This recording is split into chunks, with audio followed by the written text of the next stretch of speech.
Welcome to the Downtown Dawgs. My name is Jimmy Rogers. Today's show is brought to you by Seattle Children's Hospital. Seattle Children's Hospital was founded in 1907 by Anna Kleiss. After losing her son to inflammatory rheumatism, Anna became painfully aware of the lack of specialized medical care for children in Seattle. Anna and 23 of her female friends took action and established the first children's hospital in the Pacific Northwest. Now, in my opinion, all great things begin by aiming for perfection. As Huskies, we have a sophomore offensive lineman already recognized as an All-American, great by any standards. But greatness has another level. With his teammates beside him, his quarterback returning and trusting him, his head coach guiding him, and the full force of Husky Nation at his back, he can be even greater this year. Now, none of this happens without someone first striving for perfection. Even knowing perfection is rarely reached.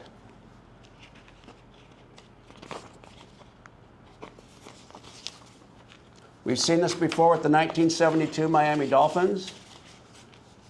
The 1971 Huskies touched it. 1991 Huskies touched it. Last night, the Indiana Hoosiers accomplished perfection. Long before that, in 1963, Joe and Kathy Ryan were doing things the right way. One from Wenatchee, one from Seattle, then on to Columbia for law school. Their lineage is so disciplined, so principled, so enduring, it borders mythic. That's how legacies are built. From baseball pitchers, water polo goalies, volleyball players, rowers, the Smith Tower, even Navy SEALs. Ladies and gentlemen, it's my honor to introduce Kathy and Joe Ryan. Kathy and Joe, how are you today? I'm great. How about you, Jim? Yeah, I'm great, thanks. Good morning. Good morning. Now, full disclosure, Kathy and Joe have a grandson, John Joseph Mills, who's a sophomore at the University of Washington. Was named after you, is that correct, Joe? Yes. He was named after you. I think that might be a little too close to the, that right there is better, yeah. Yes, he is. Yeah, this is our first time with 3 people, so Kathy took over the audio department. He's a sophomore at the university. Okay, 6'6", 325, and nobody knows where he got his size. It could have been an errant Viking crossing the ice cap, so we don't know. Joe and Kathy, when did you move back to Seattle? We moved back this time 7 years ago. 7 years ago, and was that predominantly to see your son play, or he had not committed yet? No, he had not. We because we grew up in this region, and our daughter lives in Bellevue. We moved back. Okay, gotcha. Now, Joe, you've got your fair share of titanium. Safe to say it's from football? I'm not sure. I think some of it may be. Some of it's from running. I think some of it's just good old-fashioned DNA. Okay, and then you and I both agreed that the hip surgery was probably the best surgery we both experienced. It's the easiest for sure. It's the easiest. So if you're contemplating, we're not giving you legal advice, but if you're contemplating, for me it was the best immediate relief. Kathy, you're Seattle born and raised. Correct. What did your parents do? My father was a salmon broker. His office was in the Smith Tower, and my mother was a housewife. And what did you study?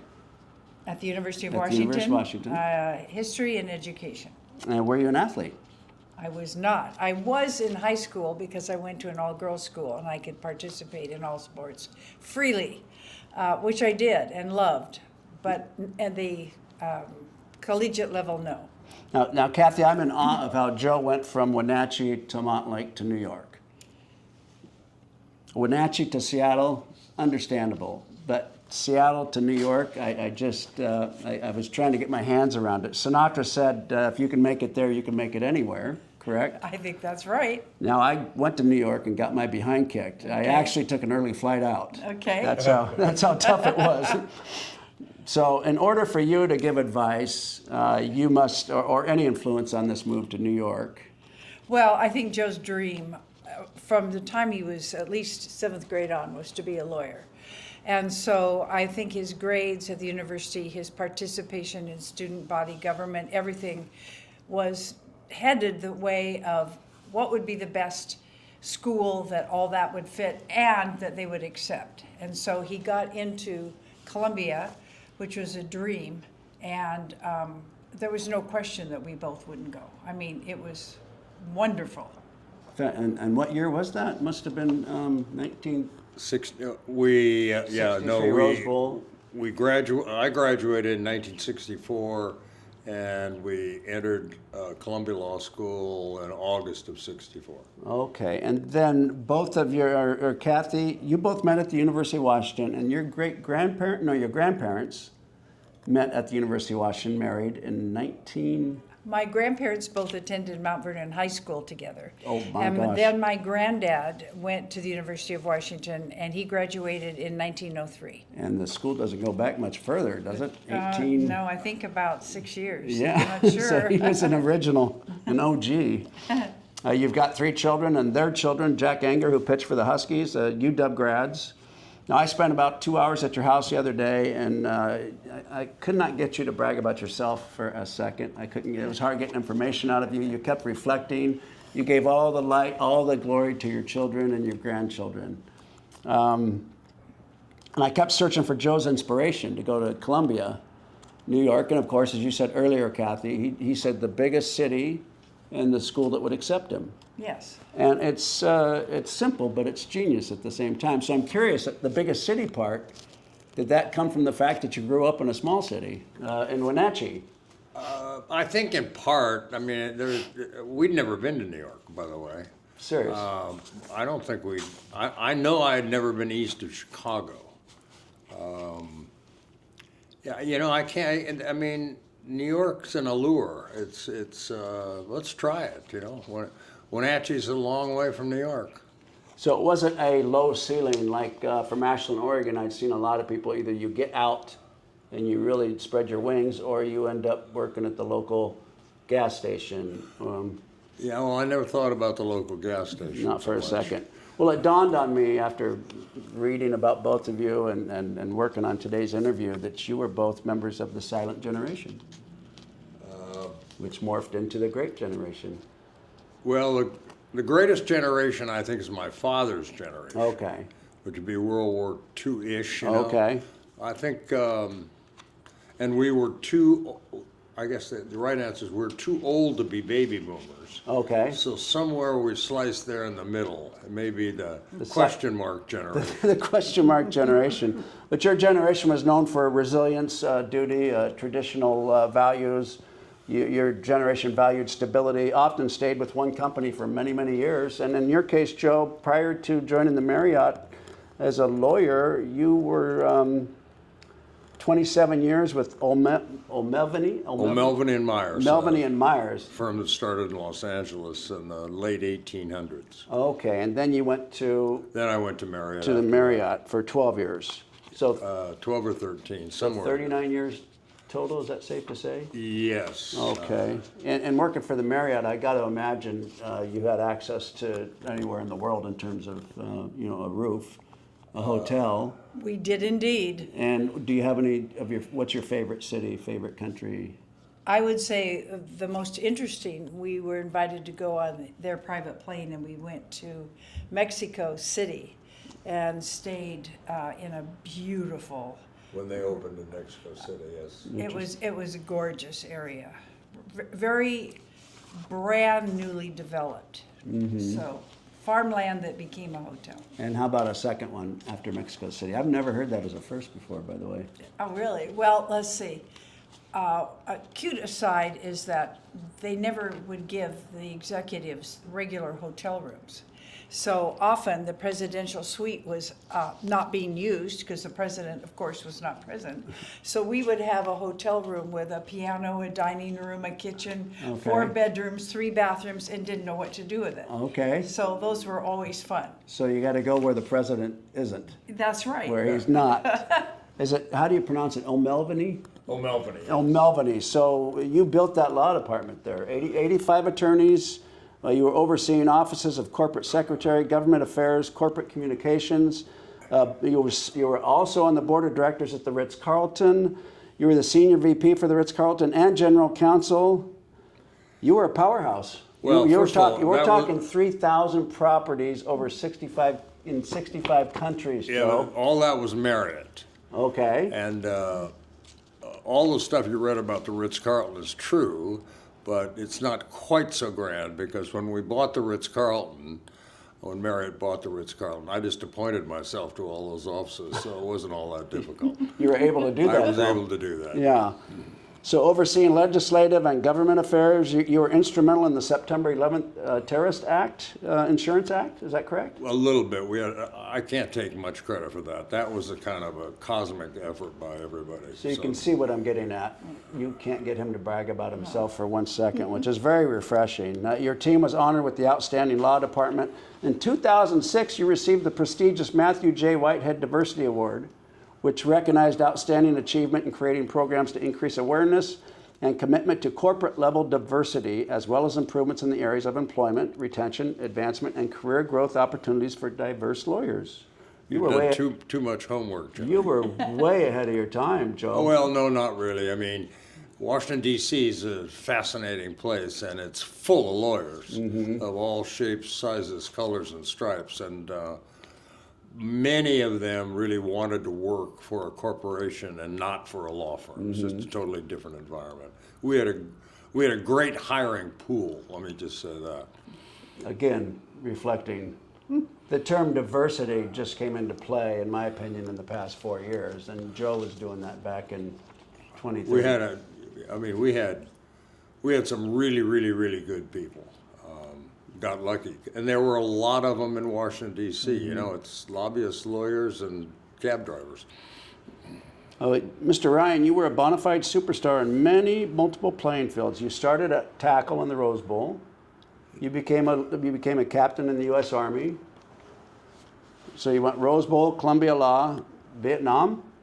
I did have a few days in Vietnam. Legal superstar. I mean, this is what I was getting at earlier. Earlier I said greatness only comes from striving for perfection, and Joe Ryan, you were striving for perfection. Well, yeah, you over-grandize this. I mean, I was good, not great at many of those things. Joe, you've never admitted to your greatness. Your mantra is not wake up and brag. It's wake up and go to work. Is that correct? Get up and go to work. Get up and go to work. Let's get into some quick questions here, okay? Okay. All righty. What's an average day like for you, Kathy? What are your non-negotiables? Oh, let's 'Cause- see, that would be interesting. I think mostly our schedule kind of revolves around what appointments that we have. Okay. And we try to be prompt and on time and show up and do what we're supposed to do. So every day is different. I don't think we have a day that we have a firm schedule ever. Okay. If it pops up that one of our grandkids needs us to do something, we try to be available because the limited time we do have, we want to capitalize on. Are you coffee drinkers? A little bit in the morning, Little but bit? nothing more than that. Do you pray? Yes, we go to church. Yes. And you probably say I love yous every morning or every night, or? Well, I don't know about that, but we should. We try to.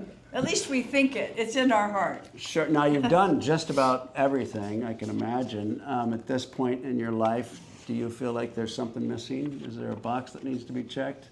For my generation, the answer is a firm no. I think I was one of the luckiest people. I've experienced so much really through Joe. And I think a person that works on that level needs 100% support. You have to have the home fires burning and ready at all times because his job was very stressful. And all jobs have been stressful. So I think you need a person at home who kind of runs the show, pays the bills, does the whole thing. Understood. The head coach. The head coach. Joe, you said something the other day. If you make a mistake, own it. Own it. There you go. Okay. Thanks. Now, for parents out there that would look to you too for advice, you mentioned 3 things last week. Number 1 was education.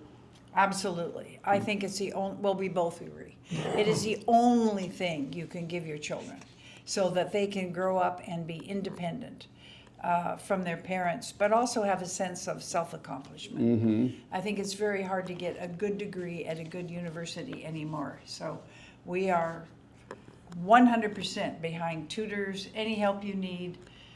Go to the best school you can and invest yourself 100%. Moral compass. For sure. Yes. How old were you when your parents passed? I was 32. Oh, must have been a heartbreak. Yes. So they really didn't get to see much of your success.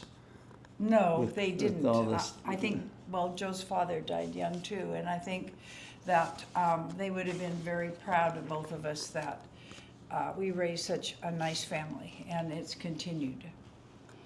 All these things you two have done, what accomplishment are you most proud of? Oh gosh, I think if you look at that as a bigger picture, I think it's having a kind of a happy, successful life together and having really the great fortune to have wonderful kids and grandkids. That's more important to me than any of the kind of resume builders, if you will. And how long have you two been married? And in August of this year, be 63 years. Well, congratulations. Thank you.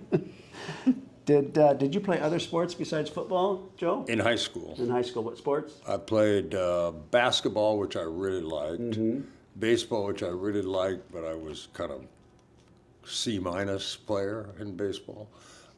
First baseman, pitcher? First baseman, since that's the only place you didn't have to move very I much. don't know. Basketball I liked the best by far. Okay. Did you consider any other schools before you chose Washington? I looked at Notre Dame and Stanford. I visited a few other schools, but at the time, I graduated from high school in 1960, and Washington had, as you know, kind of exploded on the scene. Both Stanford and Notre Dame in those days were somewhere between mediocre and poor. Notre Dame had the added disadvantage of being all boys at the time, and Stanford was a weird bunch of guys. I don't, Wasn't it? never really appealed to me much. Is that the farm? That was the farm, yeah. Okay. Should have stayed the farm. And Notre Dame, did you take a trip back there? I did. South Bend? I did. I made the mistake of taking the trip in August. I think it may be July. Snow? Oh no, it was No, just, August, I'm sorry. Woo! Yeah. So this is humidity. there's nowhere I'm living here. Yeah, interesting, interesting. What's your favorite or your most memorable Husky moment, on or off the field? Well, that's easy, although I don't think it's responsive to your question, is watching our grandson play. Now, I was off the field. Playing, probably, and the answer may sound strange, probably beating Washington State and Pullman. That's always a always nice fun. trip. Yes. Your best memory from the '63 Rose Bowl? You won't like this answer either. Leaving. I mean, it was a long trip. We got serious injuries. Bill Douglas got hurt. Junior Coffey got hurt. It was not a happy day. It would have been different, I guess, if we'd have won the game. And you have to wait until the following season, which there wasn't one. Correct. Yeah. For me, I was gone. So It's the worst delay It's- in football is when you lose and you can't. and you got nothing to look forward to And if you except practice- spring ball. Right, and then you're hitting. Joy. Then you're hitting each other. Right. You really want to hit somebody else, the other team.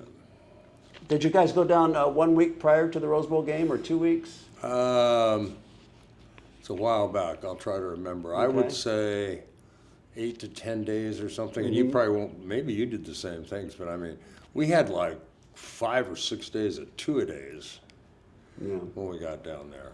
Did you go to like Lowry's Steakhouse or We did go to Disneyland? Lowry's. You did, okay. We went to Disneyland and Knott's Berry Farm, was that around or? I don't remember Knott's Berry Farm. Disneyland and Lowry's Prime Rib, I do remember. So was beating the Cougar, was that game that you earned your right to the Rose Bowl? Yes, I think we started that year really badly. I think we lost 3 games in a row, and we had to beat Wazoo to go. Okay. It was a very close game. You lost 3 games in a row? In a row. Coming up into the Wazoo game. No, into the beginning. I mean, I think we started that season 0-3. Right, wow. Isn't that something that was the same with that 77 team? Yes. Like 1-2 or 1-3, something of that nature, and they got Syracuse was reversed. We beat SC in Seattle, and they were the defending national champions. And then for some oddball reason, we lost to UCLA. That was the only game UCLA won all year, by the way. Figures. Yeah. But they looked cute, those little golden and blue uniforms. Powder blue. They were also Powder blue cute with kids. the little teddy bear for a mascot? Or? Well, they were not a term we used at the time, but I follow your... I'll never forget at Stanford in the meeting before the game, Coach Lambright said, let's knock them back into the classroom. Well, there are a lot of empty seats to knock them into, too. Kathy, do you have any regrets? Well, I guess I wish our parents could have seen our collective family. It would have been a thrill for Joe's father, who played at the University of Detroit. He was an All-American, and he always adored going to the games. I think it would have been a thrill of us forever to see John play. Also see our other, grandchildren play in athletic sports. So that's a regret. Personally, I don't have any regrets. I think we did what we were supposed to do. Okay. At the time, if you've got to go to law school, then I worked at YPO, Young Presidents Organization. I remember it. While Joe, that's how I supported him through law school, and we lived very meagerly in a 6th floor walk-up. But it was a fabulous time, and so, I don't regret that. I don't regret Vietnam. I don't regret the moves we've made. I think they're enriching, actually. Interesting. John? Same question? Joe, do you have any regrets? I think the same answer. I mean, her parents died very early in our lives, and let's say. So, yeah, Jennifer, our youngest, was just a gleam in our eye. Both her parents were dead. My dad died when I was a first-year law student. My mom lived the longest, but it would have been nice to have our parents see their grandkids, be able to do some of the things that all the grandkids have been wonderful and successful, and they're funny and fun. That's probably, I agree with it. That's probably the biggest regret. And Joe, how do you feel when you see John coming out of the Husky tunnel? I just burst. Is that right? I mean, he's the third John Joseph. And my brother, who played at Washington a couple of years behind me, he was a very, very good player. He died a couple of years ago. He never got to see him play. So those are the regrets. My brother would have been bananas over this. He was an offensive lineman as well. Mm-hmm. Did he go to the Rose Bowl with you, or he came? No, he was. I'm not sure he didn't make the trip, but before freshmen weren't eligible for a long time. Right. I'm not sure he made the trip, but anyway, he had a very successful career here. And then he went pro by a Harvard Law School, so he did all right by himself. Kathy, what would you like to hear God say when you arrive at the pearly gates? I knew you'd make it. Through trial and error, you found yourself here. That's perfect. That's perfect. My name's Jimmy Rogers. This is Joe and Kathy Ryan. Together, Thanks, Jimmy. we are the Downtown Dawgs.